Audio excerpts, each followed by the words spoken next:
bien, on peut bénir le Seigneur et je crois que Dieu est un Dieu d'amour et un Dieu extraordinaire. Alors, je voudrais aujourd'hui vous bénir de la part de l'Église et puis du Seigneur Jésus et vous dire combien c'est une joie pour moi de vous recevoir et d'avoir ce désir dans mon cœur que vous soyez bénis à tout égard.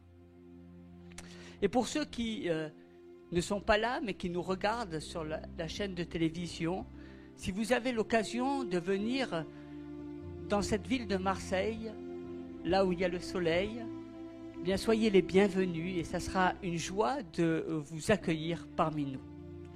Nous allons proclamer cette parole. À toi, notre Dieu, soit l'honneur, la force, la puissance et la gloire d'âge en âge et d'éternité en éternité, au siècle des siècles.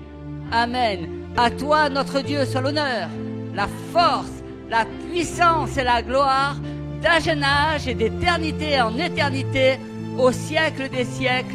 Amen. Saint, Saint, Saint est l'Éternel des armées. Toute la terre est remplie de sa gloire. Saint, Saint, Saint est l'Éternel des armées. Toute la terre est remplie de sa gloire. Saint, Saint, Saint est l'Éternel des armées. Toute la terre est remplie de sa gloire. Dieu a placé des rêves et des désirs dans les cœurs de chacun. Et lorsque ces rêves se réalisent, cela nous procure beaucoup de joie et cela nous donne de la détermination, de la persistance afin d'être bien disposés à combattre le bon combat de la foi. Nous devons comprendre que Dieu ne nous conduit pas toujours sur des chemins faciles. Nous allons parler aujourd'hui de rester fort dans les moments difficiles. La Bible nous dit dans le livre de Deutéronome au chapitre 8 que Dieu laissa le peuple d'Israël dans le désert pendant 40 ans. Vous pouvez vous imaginer pour l'humilier et l'éprouver pour voir s'il allait obéir à ses commandements. Notez que c'est Dieu qui les avait conduits dans le désert. Et de la même façon, chacun de nous, nous avons, avant d'atteindre notre terre promise, nous avons à passer par des déserts, des expériences du désert. Notre Dieu n'envoie pas les tempêtes, notre Dieu n'envoie pas les maladies, notre Dieu va autoriser certaines choses à venir dans nos vies afin de nous tester, de savoir si nous restons fidèles, si nous demeurons fermes dans la foi. Il veut que nous lui prouvions, par nos actes, par notre attitude, notre fidélité malgré les difficultés. Et si nous restons forts dans ces moments difficiles, alors Dieu nous élève à un niveau supérieur de foi. Dieu nous amène à vivre, à être participants avec lui dans cette vie de victoire en victoire. Voyez, c'est pendant les moments difficiles de la vie que nous grandissons et que nous apprenons à devenir des hommes et des femmes spirituellement mûrs, des hommes et des femmes qui vivons au travers de la maîtrise de la foi.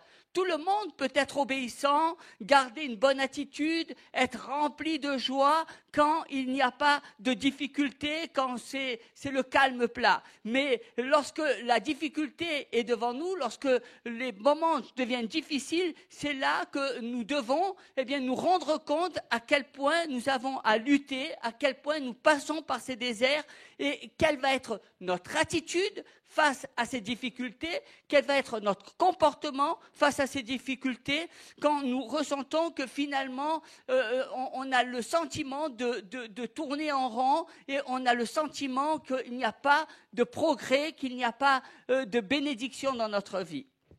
Ce sont des tests pour notre foi. Ce sont aussi pour nous des opportunités afin de prouver à Dieu à quel point nous sommes prêts à passer à un niveau supérieur. La Bible dit dans le livre de Jacques au chapitre 1er, verset 12, « Heureux l'homme qui supporte patiemment la tentation, car après avoir été éprouvé, il recevra la couronne de vie. » Dieu a de grandes récompenses pour vous si vous restez fort et que vous réussissez à passer le test, à passer les moments difficiles. Il va vous élever, vous promouvoir, vous amener à la terre promise. Mais beaucoup de personnes aujourd'hui fuient tout ce qui est difficile. Ils cherchent toujours le chemin facile. S'ils font face aux moindres difficultés, aux moindres obstacles, ils vont abandonner, se retourner et revenir sur leurs pas en arrière. Il y a plusieurs exemples sur cela.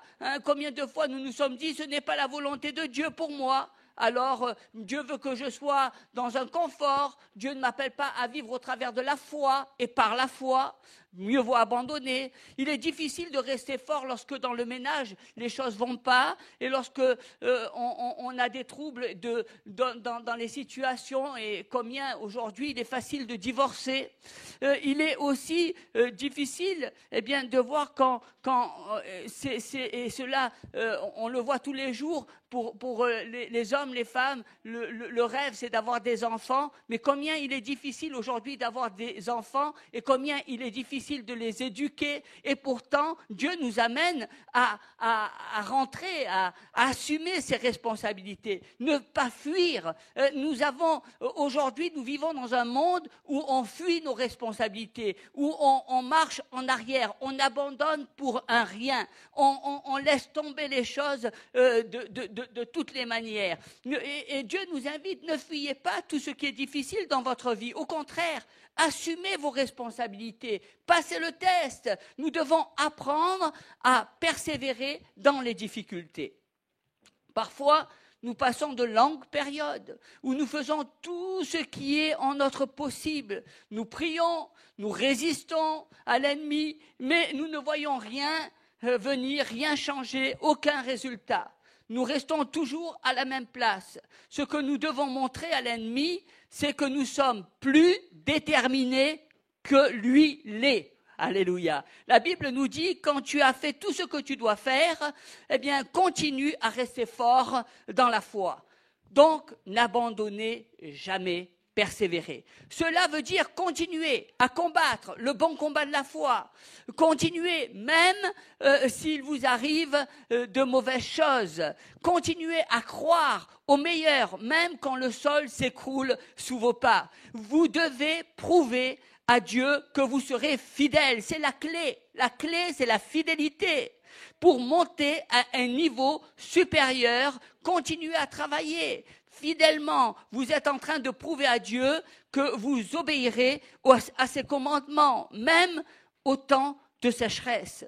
Je veux vous encourager aujourd'hui à continuer à prier, à croire, à confesser la parole de Dieu. La Bible nous dit dans le livre des Galates, au chapitre 6 et le verset 9, « Ne nous lassons pas de faire le bien, car nous moissonnerons au temps convenable, si nous ne nous relâchons pas. » Mes amis, le temps de la moisson arrive. Ne laissez pas l'ennemi vous convaincre d'abandonner. Dieu nous a promis qu'il ne nous laissera jamais traverser des situations au-delà de nos forces. Vous pouvez le faire dans le nom de Jésus. Restez forts. Vous avez la puissance du Dieu vivant et vrai. Cherchez à savoir ce qui ne va pas en vous. J'aime ce que l'apôtre Paul dit dans le livre de 2 Corinthiens au chapitre 4, versets 16 et 17. C'est pourquoi nous ne perdons pas courage. Et lors même que notre homme extérieur se détruit, notre homme intérieur se renouvelle de jour en jour, car nos légères afflictions du moment présent produisent pour nous, au-delà de toute mesure, un poids éternel de gloire. Amis, si vous restez fidèles sans fuir tout ce qui est dur dans nos vies, alors, au temps de la moisson, vous vous réjouirez. Ne soyez pas des bébés, pleurnichards, toujours à gémir et à vous plaindre en disant « Seigneur, je ne peux plus le supporter ». Restez forts. J'aime bien parler, et j'en parle souvent, de David et de la manière dont David a battu le géant Goliath. Goliath, c'est un champion de l'armée des Philistins. Il est dit que c'était un homme qui faisait 9 pieds de haut. Ça a été une victoire extraordinaire. Souvent, nous pensons, Seigneur, je voudrais être comme David. Je voudrais que tu m'aides à battre mes ennemis. Comme David, donne-moi la force surnaturelle et la puissance afin de me permettre de surpasser instantanément mes adversaires. Ce n'était pas seulement un combat de 15 minutes qui éleva David au rôle de leader et de héros dans tout Israël. Ce n'était pas un soldat comme ses frères, pendant que tous les frères passaient du bon temps dans l'armée. Lui, il devait s'occuper des brebis. David a appris à vaincre ses ennemis dans les pâturages tout seul. On aurait pensé que c'était l'armée qui était l'endroit le plus compétent pour battre les ennemis. Mais non, bien au contraire, l'armée prenait du bon temps. C'était une gloire de faire partie de l'armée. Alors on s'enrôlait et puis on était fiers et puis on s'entraînait. Mais lui, qu'est-ce qu'il a fait ? Il avait la mauvaise tâche. Il devait être formé dans les pâturages. Et je suis persuadée que plus d'une fois, ça n'était pas facile et pas excitant. On a souvent tendance à penser que David était comme un poète, qu'il contemplait la mer, les montagnes et tout ce qui l'environne. Mais non, c'est pas toujours excitant de s'occuper des brebis. Et puis, c'est long, toute une journée. Et c'est même ennuyant et certainement David a dû s'ennuyer plusieurs fois et il a dû même dormir tout seul dans le désert et se débrouiller juste pour protéger les brebis. Je suis sûr que des fois il devait se dire « Seigneur, pourquoi tu m'as placé là ? Qu'est-ce que je fais ? J'avais de grands rêves dans mon cœur. Comment pourrais-je accomplir ma destinée ? Je suis coincé avec ces brebis. Personne ne m'apprécie. Personne ne me regarde. Qu'est-ce que je fais là ?» David aurait pu facilement se décourager, rentrer à la maison et dire « Papa, tu sais, tu dois trouver quelqu'un d'autre pour me remplacer à garder les brebis. Finalement, tu sais, qu'est-ce que je fais ? J'en ai marre, je suis fatigué d'attendre, je veux passer du bon temps, je veux aller avec mes frères, je veux aller à l'armée. » C'est certainement des pensées qui ont dû traverser la pensée de David plus d'une fois. Mais David n'a pas fait cela. Il est resté fidèle. Les bons jours comme les mauvais jours. Pour faire ce qu'il savait que Dieu voulait qu'il fasse, même quand c'était difficile. Mais c'est justement dans les prés que David a appris à grandir et à développer son expérience. Il a montré à Dieu par sa fidélité qu'il était prêt à avancer. Et c'est là qu'il a appris vraiment à combattre Goliath. Le combat et l'expérience, il l'a fait dans les pâturages. Comment battre les lions et les ours de sa propre main pour garder les brebis. C'est là qu'il a appris à faire complètement confiance à Dieu. Quand il vint à Dieu de choisir un nouveau leader pour Israël, alors à ce moment-là, Dieu n'a pas choisi quelqu'un qui faisait partie de l'armée. Dieu n'a pas choisi un frère. Dieu n'a pas choisi quelqu'un de plus âgé, plus expérimenté. Il n'a pas choisi un militaire. Il a choisi David. Parce que David avait fait ses preuves. Parce que David avait montré à Dieu qu'il pouvait compter sur lui. David n'a jamais fui devant ce qui était difficile. Et je vous le dis, c'est pas facile d'être un berger. Et c'est pas facile de garder des brebis.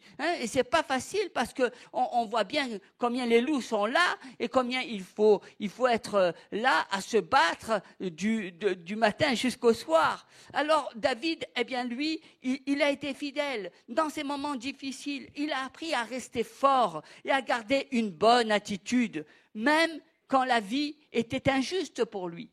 Parce qu'il vivait des injustices. Quelque part, il gardait ses brebis toute la journée, il s'occupait de leur donner à manger, alors que ses frères s'amusaient à l'épée, ses frères étaient courtisés par les jeunes demoiselles, ses frères étaient là à lever les épaules, alors que lui, il était toujours mal habillé, il était toujours comme un souillon.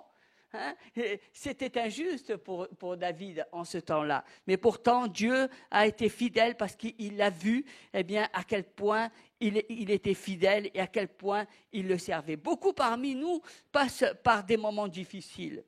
On peut avoir des difficultés dans son mariage et puis se dire, eh bien, on va laisser aller, on va laisser la situation se détériorer.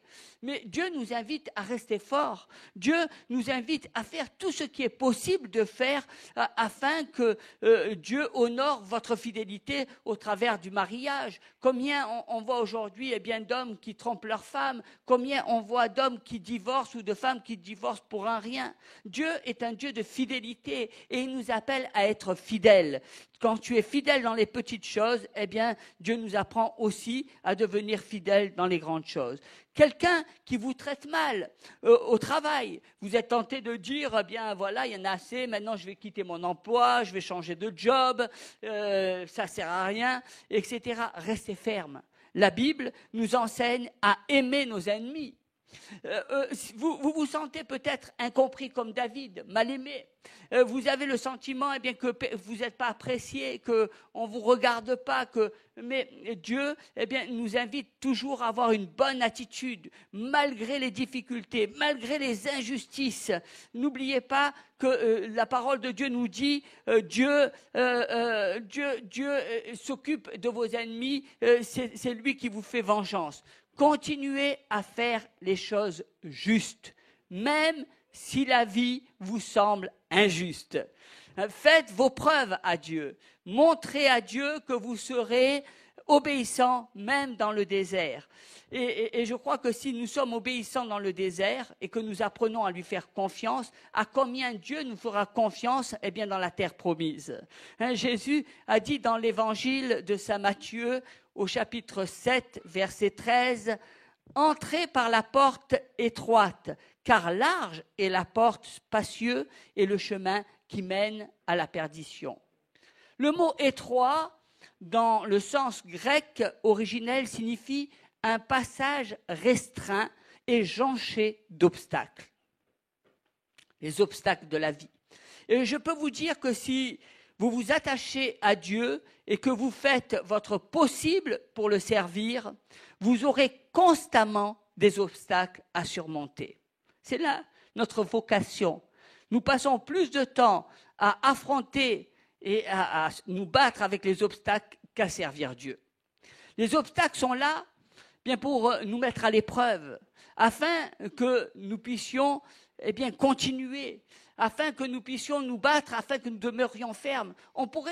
Ces obstacles, on pourrait très bien dire, non, moi je veux abandonner, je vais retourner dans le chemin large. Et dans le chemin large, vous savez, il n'y a pas beaucoup d'opposition. Dans le monde, il n'y a pas beaucoup d'opposition. Dans le monde, le chemin est large, les difficultés ne sont pas là. Et Dieu cherche des personnes qui ne fuient pas les choses difficiles. Persévérez dans les moments difficiles de votre vie. Jésus a dit que le chemin large, qu'est-ce qu'il mène? Il conduit à la mort. Il conduit à la mort.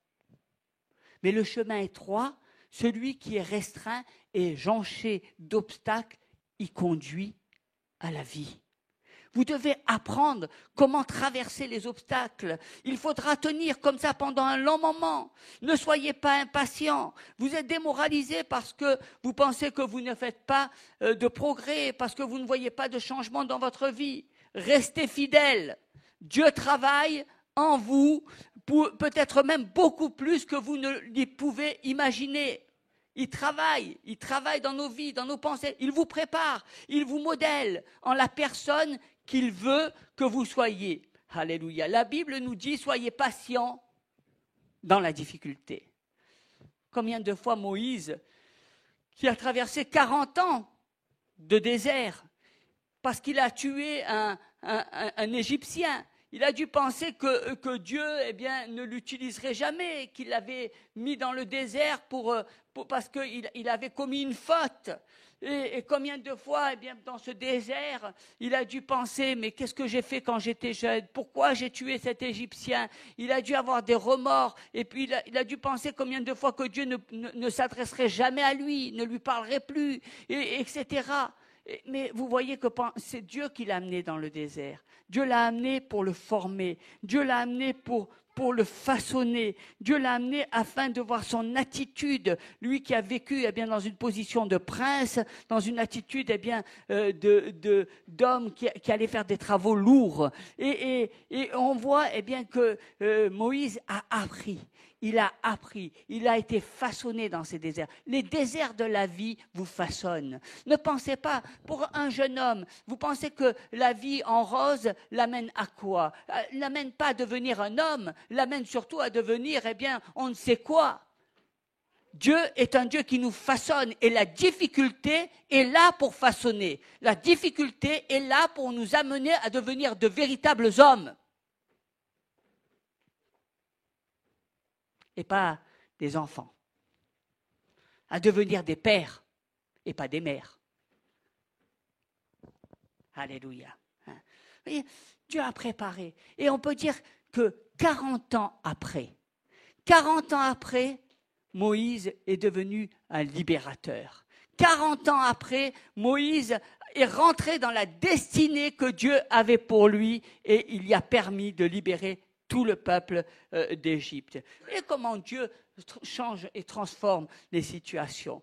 Les déserts qui sont autorisés par Dieu, les déserts qui vous façonnent. Dieu vous teste, Dieu est en train de regarder votre comportement. Il vous voit, il se demande comment vous allez réagir. Est-ce que vous avez la bonne attitude? Est-ce que vous avez le bon comportement? Est-ce que vous êtes apte à aller dans une classe supérieure, dans un niveau supérieur? Est-ce que Dieu peut vous faire confiance véritablement? Ce sont des questions que Dieu se pose. On a chanté ce chant, Dieu veut parler. Et Dieu parle à son peuple. Dieu veut parler. Combien, un jour, nous voyons le père d'Abraham, qui s'appelle Terah, et vous connaissez cette parole qui a été donnée à Abraham d'aller vers la terre promise. Nous sommes tous issus eh bien, du père des croyants. Et puis il va avec toute sa famille, sa mère, son père. Et là, ils sont fatigués. Ils se dirigent vers la terre promise et ils arrivent dans une ville qui s'appelle Charan. Et là, ils s'arrêtent parce qu'ils sont fatigués et ils s'installent dans cette ville. Vous voyez combien de fois nous sommes fatigués, combien de fois, et je suppose qu'à l'époque, ils n'avaient pas de voiture, ils n'avaient pas de restaurant, ils n'avaient pas de TGV. Alors ça devait être vraiment fatigant d'aller vers un endroit qu'ils ne connaissaient pas, vers une terre promise. Et on peut comprendre eh bien, ce père et toute cette famille qui étaient fatigués de marcher et ils se sont arrêtés. Combien d'entre nous, eh bien, des fois, nous nous arrêtons. Nous nous arrêtons parce que nous sommes fatigués, parce que nous sommes chargés, parce que nous avons des difficultés. Il s'est arrêté, il a arrêté la marche vers la terre promise, il a stoppé, il s'est installé, eh bien, dans cette ville de Charan. La Bible nous dit dans le livre des Hébreux, au chapitre 6 et le verset 11, « Nous désirons que chacun de vous montre le même zèle pour conserver jusqu'à la fin une pleine espérance. » Voyez, ce n'est pas le commencement qui compte, mais la fin. Comment nous allons nous battre dans la vie, mes amis? Soyez fidèles et passez le test. Rappelez-vous, si Dieu peut nous faire confiance dans le désert, dans les difficultés, alors combien il nous fera confiance pour le servir lorsque nous serons dans la terre promise. Il fera beaucoup plus que ce que vous ne pouvez imaginer. Jamais Dieu nous invite à vivre une vie de victoire. Il nous invite à sortir eh bien, de ces déserts pour regarder à lui. Moi, je bénis le Seigneur et c'est une invitation parce que finalement, vous voyez, ce qui a promu David à être un leader de Dieu, eh bien, c'est en fait sa victoire sur Goliath. C'est la difficulté. Il a été au combat et ce combat, eh bien, il a eu la victoire. Les difficultés sont là pour que vous ayez des victoires. Les difficultés sont là pour que vous ayez une bonne attitude. Quelle est ton attitude? Nous chantons ces chants, nous avons été rachetés, nous sommes le peuple de Dieu, mais est-ce que nous agissons comme des enfants de Dieu? Est-ce que nous agissons comme des hommes et des femmes qui menons le bon combat de la foi. Quelle est l'attitude que Dieu désire que tu aies? Quel est le comportement que tu dois avoir dans les difficultés? Comment tu dois réagir quand tu traverses par des déserts? Les déserts, c'est le lot de chacun. Et chacun qui désire aller vers une terre promise, eh bien, va passer par des déserts. Et c'est les déserts qui vont nous façonner, qui vont nous former, qui vont faire de nous, eh bien, des êtres victorieux. C'est ces déserts-là qui vont nous amener à donner aux autres de l'espérance. Moi, je bénis le Seigneur parce que Dieu a une armée qui se lève, une armée de soldats, une armée, eh bien, qui se lève lorsqu'ils sont passés par des difficultés, lorsqu'ils sont passés par des épreuves. Je bénis le Seigneur pour l'Église de France, qui est une Église qui passe par les épreuves et les difficultés. Je bénis pour ces hommes et ces femmes qui demeurent fermes dans leur foi, ces hommes et ces femmes qui, malgré les tempêtes, malgré eh bien, toutes les difficultés qui s'abattent dans leur vie, ils peuvent résister. Et Dieu est un Dieu qui est fidèle. Dieu honore. Et Dieu veut vous honorer. Et Dieu vous honorera votre attitude, votre fidélité. Alléluia. Je bénis le Seigneur pour cela. Combien, eh bien, nous avons à apprendre de Dieu. Combien nous devons revenir à lui. Combien Dieu nous teste. Moi, j'aime bien les tests de Dieu. Dieu, il est là. Il te teste, il veut savoir s'il peut te faire confiance. Bien souvent, dès que ça tourne pas rond, on va lui dire « Ah, mais non, c'est pas juste ça ». Mais même quand c'est injuste, Dieu te teste, parce qu'il veut voir ton attitude dans les moments eh bien, qui te paraissent injustes. Alléluia. Quel Dieu merveilleux. On va